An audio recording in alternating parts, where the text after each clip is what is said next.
Hello, Katambayers! Welcome back. So I'm here again right now. As I told you before, guys, that after the repaint, I need to go back for car polish. Hello, good morning, brother. How are you? Fine. Fine, good. This is Ajmal. Alright, guys. So we will do the polishing, man. Okay?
A few moments later.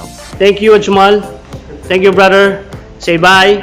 So please, I recommended Ajmal for all the you want to repaint car. Just bring it here. Just let me know, and I will show you where's the shop it is, and I will tell you Ajmal is here to help you out. All right, guys. Till next time, guys. Thank you. Bye bye.